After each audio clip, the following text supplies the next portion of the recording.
Hello everyone, this is Robert from Book of Mormon Editions, where we discuss printings, publications, and various editions of the Book of Mormon.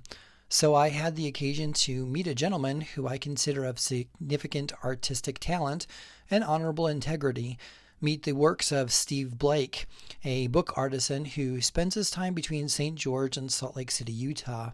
If you do an internet search of his name, you'll find that he is an artisan known for aging and adding unique characteristics to replica editions of the Book of Mormon.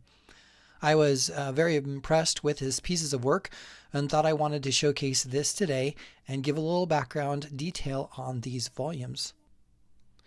So it all started when he had an interest in adding to his book collection and had an opportunity to possibly purchase a first edition 1830 Book of Mormon.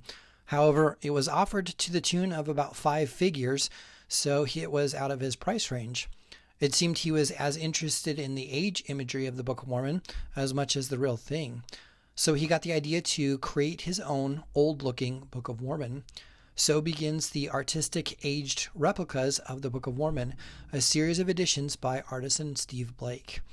These copies are very unique, and each one is a distinct work of art, with one of a kind in some way or another.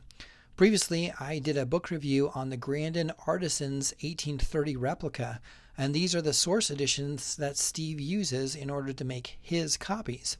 He takes these replicas and uses varnish and various other processes to make these newer copies look aged.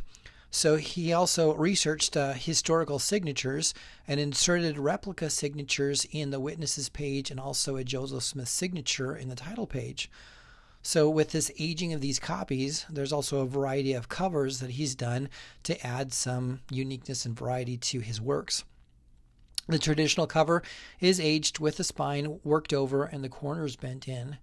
Another cover style is what he calls the pioneer cover, with a leather cowhide and thick stitching. This replicates various copies that crossed with the pioneer movement westward, where the original covers would be damaged and alternative covers had to be put on to preserve these original texts.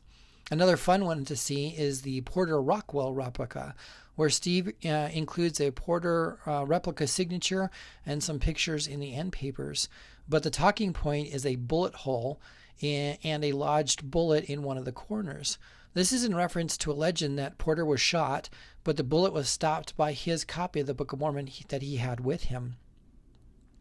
Also in his portfolio is a series of volumes that have early hymnals, Doctrine and Covenants, and the Book of Commandments.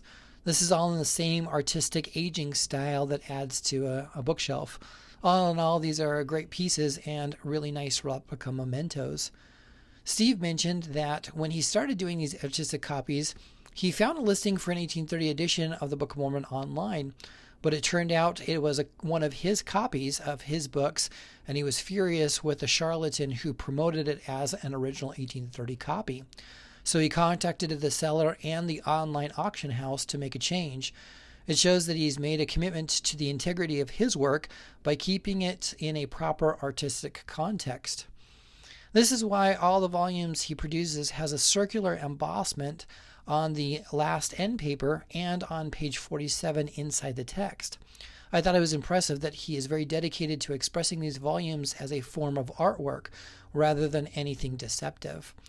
So Steve Blake has a gallery in Salt Lake City, and these also can be found in multiple locations, including sold in online auction houses and by contacting him directly.